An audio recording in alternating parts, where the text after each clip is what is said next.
5 बहुओं ने सूखे कुएं को बनाया हरा भरा। सहारनपुर गांव में तेज गर्मी पड़ रही है। सूरज आग बरसा रहा है, जमीन फट चुकी है, खेतों में दरारें पड़ गई हैं। दरअसल गांव का इकलौता कुआं आधा सूख चुका है, जिस वजह से पूरे गांव में हाहाकार मचा है। 5 बहू सो रही होती हैं, सास सरला उन्हें जगा देती है। अरे रितिका, सलोनी, मीनू, काशी, सुहानी, अरे बहू जल्दी उठ जाओ, सुबह के 4 बज रहे। कुएं तक नहीं पहुंची तो आज भी कम पानी मिलेगा। हे भगवान, इस पानी की समस्या को आप खत्म कर दो, वरना ऐसे ही न नींद पूरी होगी न चैन आएगा। पर ऐसे ही 4 बजे उठकर पानी लेने जाना पड़ेगा। डायलॉग मार लिया हो तो एक एक मटका पकड़कर निकल लो। 5 बहू नींद से उठकर 4 बजे ही कुएं के पास पहुंच जाती हैं और देखती हैं कि गांव के 50-60 लोग पहले से ही लाइन में लगे हुए हैं। तब 5 बहू भी लग जाती हैं। अरे मोरी मैया, दीदी मैं अभी देख कर आई हूँ, कुएं में बस जरा सा पानी है, कहीं हमारा नंबर आने तक पानी खत्म ना हो जाए। अरे सुहानी, शुभ शुभ बोलो, पता है ना घर पर कितना काम है। पानी सिर्फ पीने के लिए नहीं, बाकी कामों के लिए भी चाहिए। हाँ दीदी, मुझे पता है। धीरे धीरे लोगों को ऐसे पानी निकाल कर अपने अपने घर ले जाते हैं। 5 बहू का मटका भी भर जाता है। तभी एक बुजुर्ग औरत धीरे धीरे मटका लेकर आती है और उसके लिए कुएं से सिर्फ आधी बाल्टी पानी बाहर निकलता है। लगता है इस बार भगवान भी हमसे रूठ गया। देखो तो अम्मा कितना परेशान है। अम्मा परेशान मत हो, मेरे पास एक मटका पानी है, इसे आप ले लो। अरे नहीं बिटिया, मैं तुम्हारा पानी कैसे ले सकती हूँ और ऐसे मुश्किल समय में। अरे आप हमारी चिंता मत कीजिए, हम अपना देख लेंगे। शुक्रिया बिटिया, तुम बहुत नेक दिल हो। तभी एक औरत रोती है। हे भगवान, अब तो कुएं में इतना पानी भी नहीं है, मेरे घर पर एक बूंद पानी भी नहीं है। क्या मतलब, मुझे पानी नहीं मिलेगा, मेरे बच्चे को बहुत प्यास लगी है। दीदी आप परेशान मत होइए, ये लीजिए हमारे पास पानी है। अरे नहीं नहीं, मैं कहीं और से पानी ले आऊंगी। अरे दीदी आप परेशान मत होइए, कहीं और से पानी लाने में आपको काफी ज्यादा वक्त लगेगा। आपका बच्चा प्यासा है, घर पर आप पानी ले जाइए। तुम्हारा बहुत बहुत शुक्रिया, तुम बहुत अच्छी हो। ऐसे ही 2 बहू और बाकियों को पानी देकर मदद कर देती है और 5वीं बहू घर के लिए एक मटका रखती है और 5 बहू घर आ जाती हैं। तभी उनके खाली मटके देखकर सरला, ये क्या है, सुबह 4 बजे की कुएं पर गई हो, 5:30 बजे आ रही हो, तब भी एक मटका पानी लाई हो, बाकी का पानी कहाँ है? हमने बाकी का पानी माँ जी जरूरतमंद लोगों को दे दिया है। पता था मुझे, तुम कर भी क्या सकती हो, लेकिन मुझे तुम 5 पर बहुत गर्व है कि तुम अपने से पहले दूसरों के बारे में सोचती हो। हम जानते थे माँ जी, आप हमें डांटेंगी नहीं। अब हमारी चाय का क्या होगा? उसके लिए घर में पानी है या चाय की तलब भी छोड़नी पड़ेगी? वैसे तो गर्मी बहुत है, चाय की तलब छोड़नी पड़ेगी। सभी लोग हंस पड़ते हैं। रितिका चाय बना देती है जिसे सब लोग पीते हैं, नमकीन मुरमुरे के साथ। अरे मम्मी का भी आलू के पराठे या ब्रेड रोल बना दिया करो, ये मुरमुरे अच्छे नहीं लगते। हाँ भाभी, बच्चों की तरह मेरा भी मन करता है कि ये सब खाएं। लेकिन तुम 5 को पता है ना घर के हालात क्या है, और गांव में तो पानी की महामारी हो गई है। ना जाने थोड़े दिनों बाद हम सबकी प्यास कैसे बुझेगी। भगवान पर भरोसा रखो माँ, सब ठीक होगा, हम भी कोशिश कर रहे हैं। कैसी कोशिश पापा? कुछ नहीं बेटा, तू अभी छोटी है। चल साकेत, हमें अपने खेत पर भी मेहनत भी करनी है, वहाँ भी फसल को पानी देना है। हाँ भैया। ठीक है माँ, तो मैं और मोहन भी जा रहे हैं। नारायण काका के खेत में लेट पहुँचे तो गुस्सा करेंगे। मैं भी दूध बेचने जा रहा हूँ। एक एक करके 5 भाई अपने अपने काम के लिए निकल जाते हैं। वहीं हर जगह पानी की बुरी स्थिति थी। 2 बड़े भाई अपने ही खेत में काम करते थे।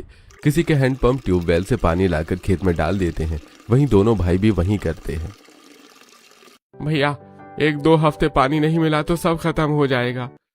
अरे नहीं नहीं, ऐसे मत बोल, कुछ नहीं होगा, वैसे भी हमें पास के हैंडपंप से पानी मिल तो जाता है। लेकिन भैया कोई भरोसा नहीं है, वो कब तक पानी देते थे, देखा नहीं था आज मना कर रहे थे। हाँ ये तो हमने देखा। वहीं बिरजू किसी और तबेले में जाकर जगह जगह साइकिल पर दूध बेचता था, जिससे उनका थोड़ा बहुत घर का खर्चा चल रहा था। 2 दिन बाद बहू का लाया हुआ पानी खत्म हो जाता है। 5 बहू फिर से तपती धूप में कुएं के पास पानी भरने पहुंच जाती हैं। अब कुएं का पानी बहुत कम हो गया था। आते टाइम उन्हें गर्भवती औरत दिखती है जो चक्कर खाकर पेड़ के नीचे बैठ गई थी। हे भगवान, मेरे बच्चे को ठीक रखना। एक तो गर्मी इतनी है, पर आने जाने की सुविधा का हमें पैदल ही जाना पड़ेगा। अरे कल्याणी, तू ऐसे गर्भवती समय में अकेले कहाँ जा रही है? घर में से किसी को साथ तो होना चाहिए था। अरे क्या बताऊं, कोई घर में था ही नहीं और बच्चे की जांच करवानी जरूरी थी, इसीलिए अकेले ही चली गई।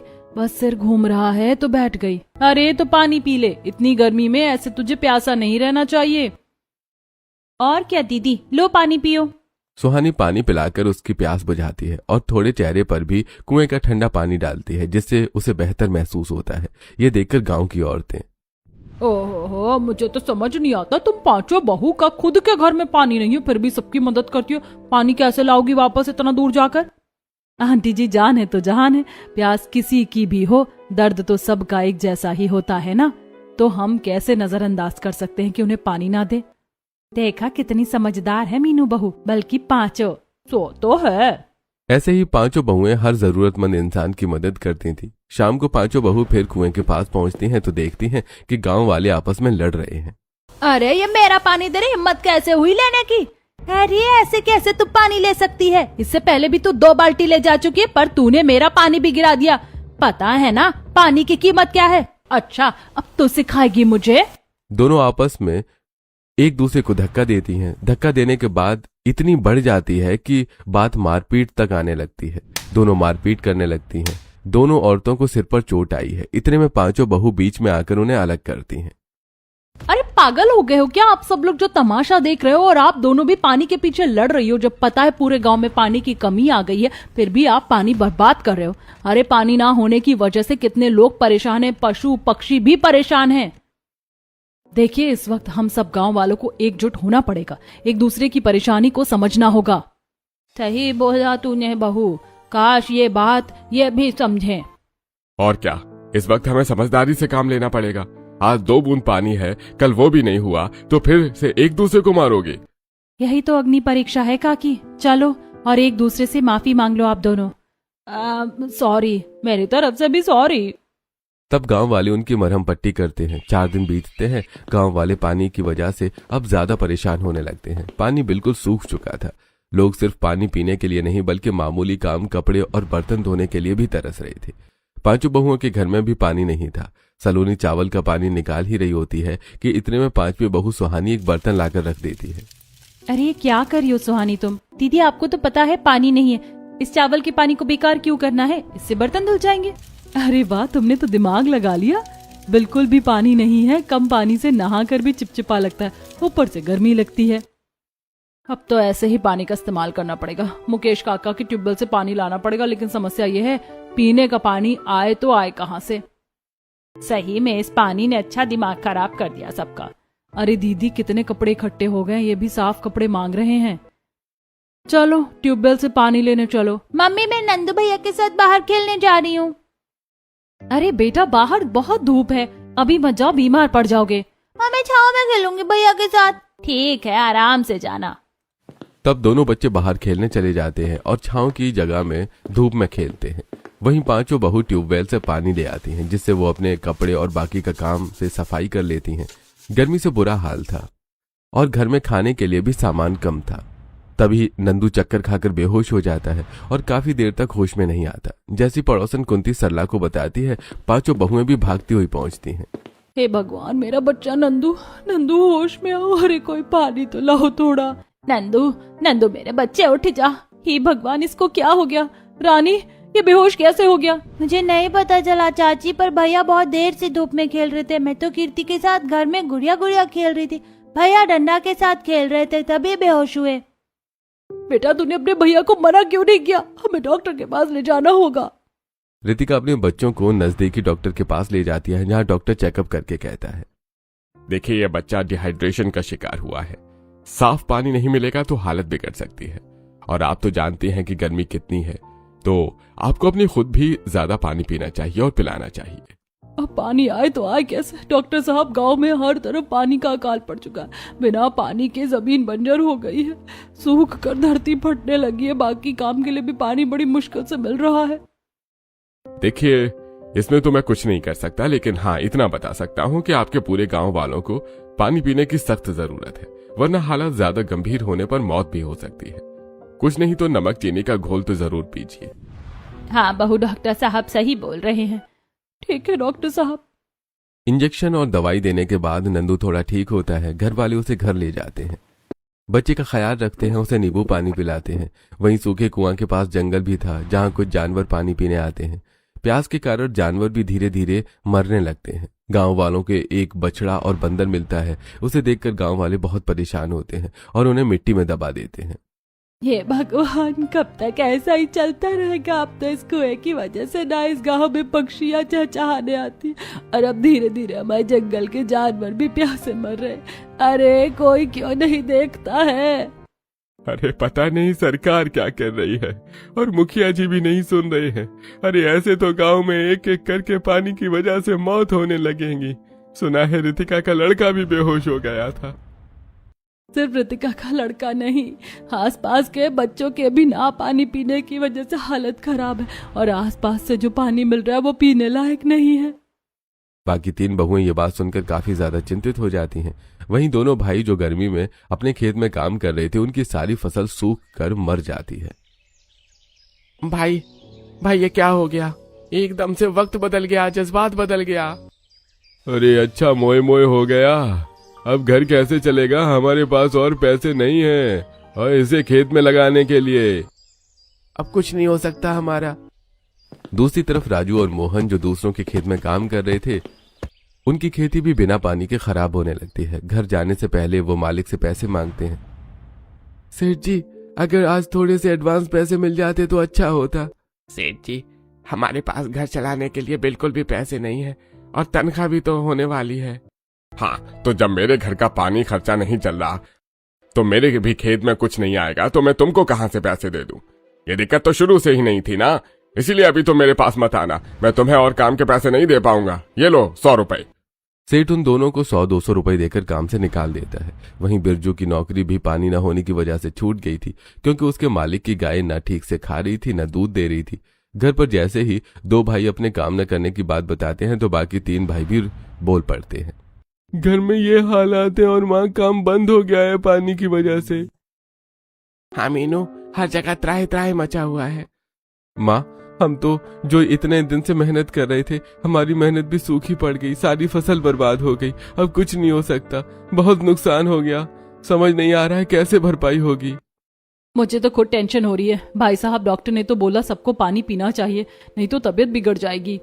गांव में रहने जैसा कुछ भी नहीं है और घर चलाने के लिए कम से कम पैसे तो चाहिए। माँ, मैंने अपने दोस्त महेंद्र से बात की है, उसने 3 जनों के लिए नौकरी रखी है गोदाम में। हर महीने का 5000 रुपए मिलेगा। मैं सोच रहा था बिरजू भैया, राजू भैया और मैं चले जाएं, बाकी दोनों बड़े भैया वहाँ की स्थिति संभाल लें, क्योंकि हम यहाँ रहे तो घर का खर्चा कैसे चलेगा।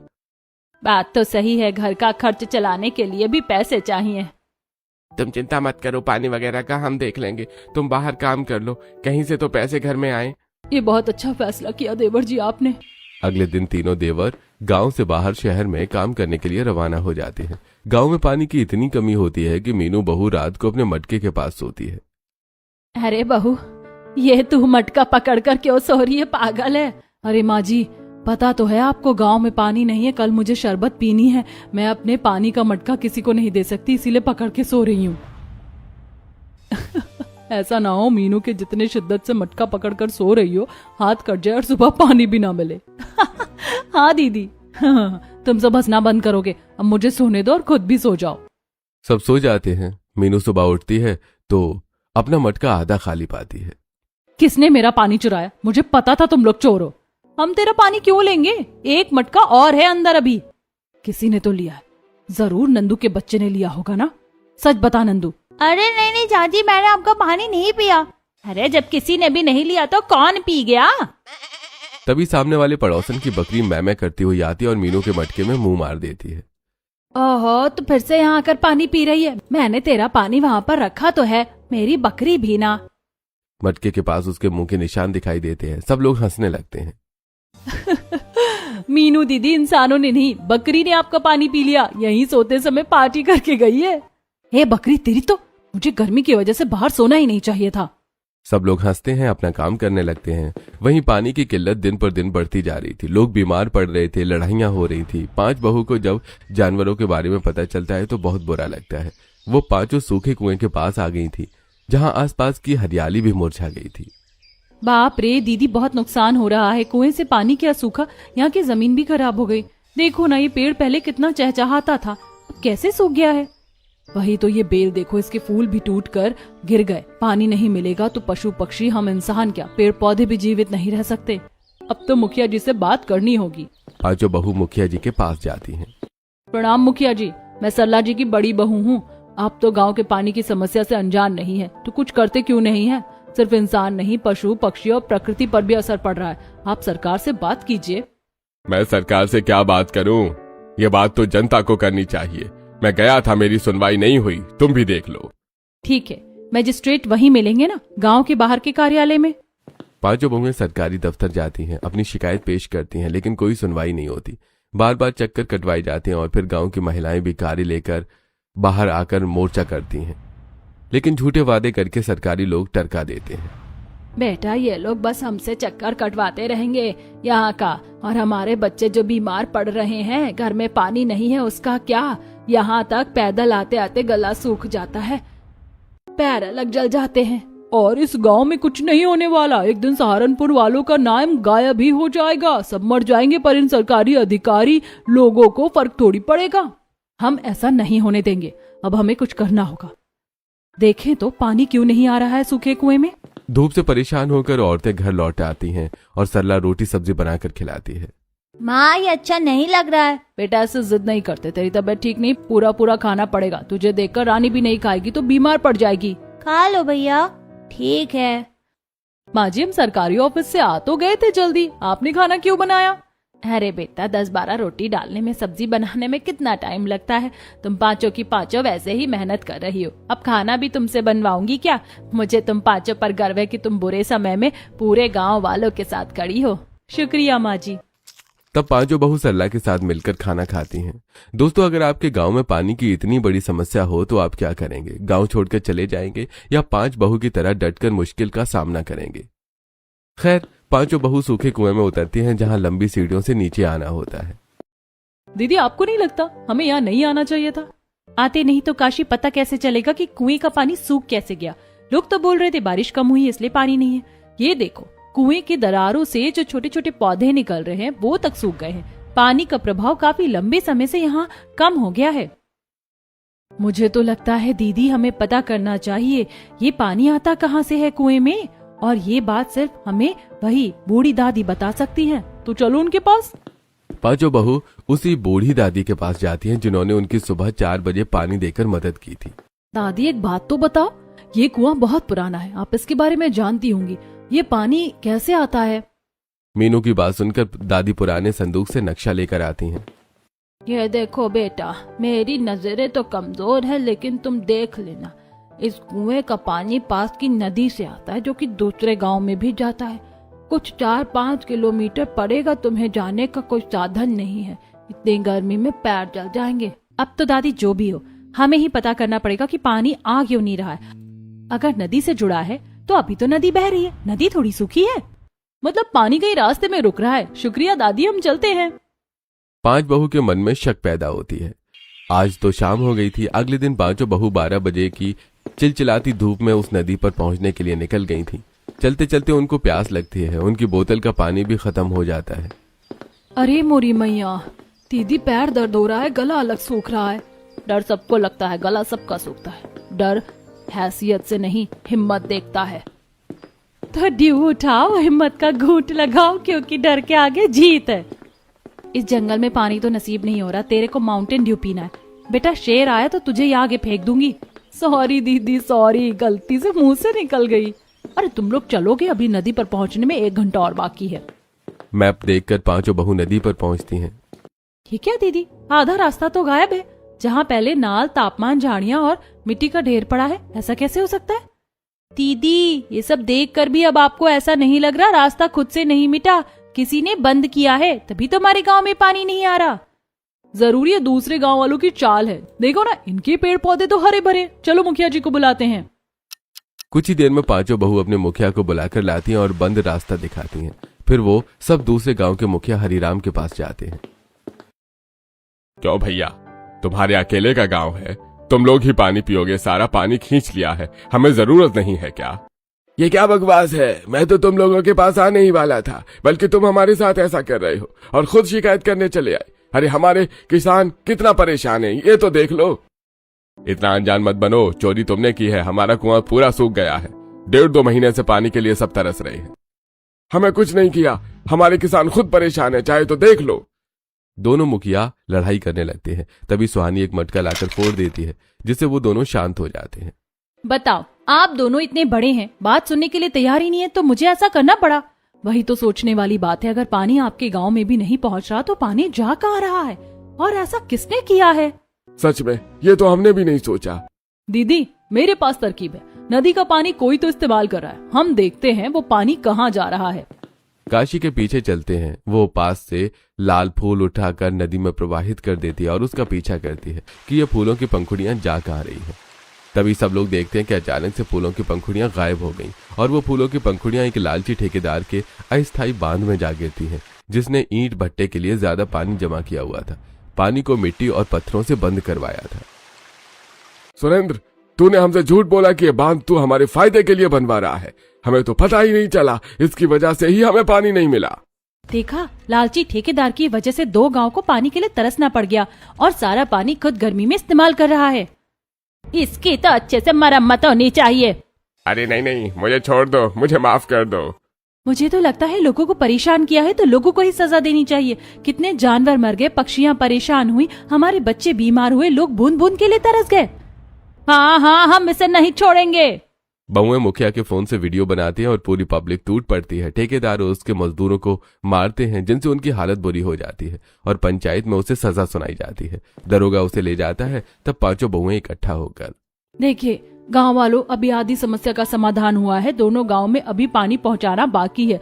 उस डैम को हटाना पड़ेगा और जो लाल झाड़ी और मिट्टी से बंद हो गया है उसे भी हमें खुद ही करना होगा और इसमें हमें सबकी मदद लगेगी। तो आप सब तैयार हैं? हाँ बेटिया, हम सब तैयार हैं। हाँ, हम भी तैयार हैं।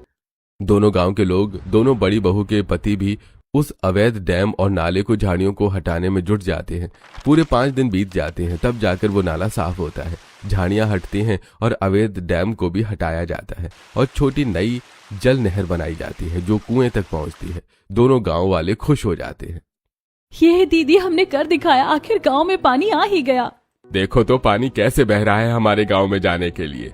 ये सब तुम पांचों बहुओं की वजह से हुआ है। सच में अगर तुम लोग नहीं आते तो हमें पता ही नहीं चलता कि बीच में कोई तीसरा पानी का लुत्फ उठा रहा है और हम दोनों मुखिया एक दूसरे के दुश्मन बने रहते। लेकिन अब ऐसा कुछ नहीं है हरिराम, आजा गले लग जा। तब दोनों मुखिया गले लगते हैं। गांव वाले ताली बजाते हैं। नई नहर से पानी बहता है और दूसरों के हैंडपंप में पानी आता है। बच्चे नहाने लगते हैं। जब पांचों बहू गांव में वापस लौटती हैं तो गांव वाले गुस्से से उसे देखते हैं। सभी लोग कुएं के पास जमा थे। क्या मिला हमसे झूठा वादा करके? सूखे कुएं में तो कोई पानी ही नहीं है। अरे असल बात तो ये है, ये पांचों बहू इतनी मेहनत करके जो आई हैं, दूसरे गांव के लिए करके आ गई हैं। उधर पानी पहुंचा दिया है इन्होंने, हमें नहीं। अरे तुम पांचों बहू से ये उम्मीद नहीं थी। हाँ मम्मी चाची, पानी तो यहाँ आया ही नहीं है। ऐसा कैसे हो सकता है? पानी तो आ गया है, हमने खुद बहता हुआ देखा। आप लोग भी तो थे वहाँ पर सब। लगता है अभी भी पानी कहीं ना कहीं से रुक रहा है।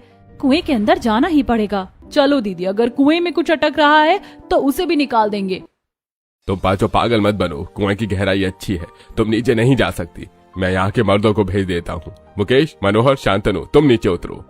आहा, बड़ा इतने गहरे कुएं में जाकर अपनी जान जोखिम में डालनी है क्या? एकदम से पानी आ गया तो मरती हुई लाश ऊपर आएगी। अरे और क्या, सही बोला मुकेश ने, हम नहीं जा सकते। कुआं देखो तो सही कितना गहरा है, और कोई सांप वगैरह निकल गया तो हमारी तो तय हो जाएगी, तुम लोगों का तो कुछ नहीं जाएगा। अरे अरे, कैसे निकम्मे ना मर्द हो, चूड़ियां पहन दो। पांचों बहू ने उस गांव के लिए कितना कुछ किया है, अब इतना सा काम नहीं हो रहा तुम सबसे, और इसमें भी उन्होंने हाँ कर दिया कि वही जाएंगी। तुम गांव वालों को फुर्सत नहीं है उन पांचों बहू को सुनाने से। तुम्हें तो उपकार मानना चाहिए, एहसानमंद होना चाहिए। चलो चलो, हम सब चलते हैं। पांचों बहुएं एक पेड़ में रस्सी बांधकर कुएं की सीढ़ियों से उतरती हुई नीचे जाती हैं। वहीं गांव वाले आपस में बातें ही कर रहे थे, उन्हें पता नहीं चलता। तब तक सरला आवाज लगाती है तो सब लोग कुएं में झांकने लगते हैं। कुएं की सीढ़ियां फिसलन भरी थी। मीनू का पैर फिसलते ही काशी संभाल लेती है। आराम से दीदी, जोर से। औजार और ये रस्सी पकड़ कर चलो। देखना कुएं के कोपले अभी जो सूखे वो बाद में हरे हो जाएंगे। 5 बहुएं कुएं की गहराई में पहुंच जाती हैं, जहां वो देखती हैं कि वर्षों पुराना जलधारा के अंदर एक विशाल पीपल का जड़ जाल घुस गया है। तो ये पानी रोक रहा है, अभी निकालते हैं इसे। लेकिन पूरी तरीके से नहीं दीदी, आखिर हमारा कुआं हरा भरा भी तो लगना चाहिए ना, यही इसकी शोभा है। 5 बहू बेहद आराम से थोड़ी बहुत उस पेड़ की जड़ों को काट देती हैं। बाकी जड़ें अभी भी वहीं होती हैं। धीरे धीरे कुएं के अंदर से बुलबुले उठने लगते हैं। पानी का फव्वारा सा ऊपर आने लगता है। कटी हुई जड़ें 5 बहू बाहर ले आती हैं और आसपास कुएं की मिट्टी में दबा देती हैं और पानी डाल देती हैं। धीरे धीरे कुआं भरने लगता है। गांव के लोग खुश हो जाते हैं और झूमने लगते हैं। खुशी के मारे औरतें रोने लगती हैं। देखा तुम सब लोगों ने मेरी बहू को कितना सुना रहे थे और मेरी बहू ने सूखे कुएं को फिर से हरा भरा कर दिया। इस गांव में पानी आ गया, अब पक्षियां फिर से चहचहाने लगी। माफ करना, हमने तुम्हें सुनाया। तुम सबकी मेहनत और एकता की वजह से इस गांव में पानी आ पाया और ये कुआं फिर से भर गया। हाँ रितिका, सलोनी, काशी, सुहानी, मीनू, हमें माफ करना। कोई बात नहीं, जो हुआ अच्छे के लिए हुआ। कम से कम वो तो पकड़ा गया लालची ठेकेदार, और दूसरे गांव वालों को भी पानी मिल गया, वो भी तो परेशान थे। हाँ बहू, हमारे गांव में पानी आ गया, हमारा कुआं मुस्कुरा रहा है। अब तो हम ठंडे ठंडे पानी से नहाएंगे। दोनों गांव मिलकर कुएं के पास एक पत्थर लगवाते हैं। उस पर लिखा होता है पंचशक्ति कुआं। गांव वाले और मुखिया वहीं मौजूद होते हैं। मुखिया जी, लेकिन आप ऐसा क्यों कर रही हैं? तुम 5 बहू ने इतना अच्छा काम किया है, उसके सम्मान में मैंने ये पत्थर लगवाया है। आज से यह कुआं तुम 5 के लिए याद किया जाएगा कि तुमने कैसे 2 गांव की प्यास बुझाई। तुम 5 बहू की शक्ति पर यह नाम आधारित हुआ है। बिल्कुल, हर साल अब जल उत्सव भी मनाया जाएगा और तुम 5 अतिथि होंगी। सिर्फ इतना ही नहीं, आज से गांव में जल रक्षा समिति बनेगी और उसकी अध्यक्ष हमारी 5 बहुएं होंगी। अरे आप दोनों भावुक होकर हमें ज्यादा बड़ा ही दर्जा दे रहे हैं। हाँ, बहुत ज्यादा हो गया। बेटा, ऐसे अवसर को मना नहीं करते, कुछ सोच समझ कर ही तुम 5 पर भरोसा कर रहे हैं। बिल्कुल सही कहा सरला जी आपने। गांव में कुएं, तालाब, नालों और वर्षा जल संरक्षण का पूरा काम 5 बहुएं देखेंगी, तो हमें भी तसल्ली रहेगी और किसी को परेशानी भी नहीं होगी। ठीक है, हमें ये मंजूर है, लेकिन आप सबसे एक विनती है। हमारे गांव में काफी ज्यादा सूखा पड़ गया था, अब उसे हरा भरा भी हमें बनाना है। इसीलिए हमारे गांव के सारे बच्चे कुएं के आसपास नए पेड़ पौधे लगाएंगे और बड़े लोग उसमें पानी देंगे। हाँ, हम सब तुम्हारे साथ हैं। हमें माफ करना, उस दिन हमने बहादुरी नहीं दिखाई। शुक्र है, लेकिन आपको शर्मिंदगी तो है। पानी वापस आने के कुछ दिनों बाद 5 बहुएं कुएं के अंदर उतरती हैं। जहां पहले सूखी दरारें थीं, वहां छोटी छोटी हरी कोपलें निकल रही होती हैं। ऐसा लगता है हमारे सूखे कुएं में पानी आ गया, जिंदगी वापस लौट आई। कुएं में पानी आने की वजह से जंगल के पशु वापस आने लगते हैं। उनके पीने के लिए अलग व्यवस्था की गई होती है और कुएं के ऊपर अलग अलग पक्षी भी चहचहा रहे होते हैं। अरे वाह, अब हमारे गांव के पास ये हरियाली कितनी अच्छी लग रही है, और पशु पक्षी भी। दिल खुश हो गया दीदी। तीनों बेटे भी शहर से वापस लौट आते हैं और 5 भाई अपने खेत पर काम भी शुरू कर देते हैं। तब सरला 5 बहू पर फक्र करते हुए, मैंने बहुएं नहीं, 5 चलती फिरती नेमतें पाई हैं। मुझे तुम 5 पर बहुत गर्व है। सब बड़ों के प्यार, संस्कार और आशीर्वाद हैं। 5 बहू खुशी से सास के गले लगती हैं। फिर 5 बहू पानी लेने कुएं के पास पहुंचती हैं और देखती हैं कि कभी कुएं की एक पुरानी बेल सूखी हुई थी, जो आज पूरी तरीके से हरी हो गई है और उस पर नई नई पत्तियां भी आ रही हैं। देखो दीदी, जिसे सब मरा हुआ समझ रहे थे वो फिर जी उठा। तलोनी इंसान हो या पेड़, उम्मीद का पानी मिलता रहे तो सब जी उठते हैं। सही पकड़ा है। 5 बहू के घर में भी अब खाने पीने की कोई परेशानी नहीं थी। उनकी खेती भी हरी भरी हो गई थी। घर की आर्थिक स्थिति भी सही थी। गांव वाले भी खुश थे। 1 साल बाद कुएं के चारों ओर छोटा सा बगीचा बन जाता है। जहां पहले धूल उड़ती थी, वहां छांव और हरियाली होती है। दोनों गांव मिलकर हरियाली उत्सव मनाते हैं। बहू, जब भी गांव की हरी भरी खूबसूरती और भरे हुए कुएं को देखते हैं तो तुम 5 याद आ जाती हो और तुम्हारा साहस। तुम 5 ने न सिर्फ कुएं में पानी भरा बल्कि गांव की किस्मत भी हरी भरी कर दी। बस कीजिए मुखिया जी, आप हम 5 का कितनी बार शुक्रिया अदा करेंगे। हम भी तो इसी गांव का हिस्सा हैं, हमारा फर्ज बनता है। अरे बस बच्चों, तुम्हारा जितना भी शुक्रिया अदा करें कम ही है। इस तरह गांव वाले खुशी खुशी रहने लगते हैं। दोस्तों, 5 बहुओं में आपको सबसे समझदार कौन लगी और क्यों? क्या पानी पर किसी एक गांव का हक हो सकता है या ये सबकी साझा जिम्मेदारी है? अपनी राय हमें कमेंट बॉक्स में जरूर बताएं।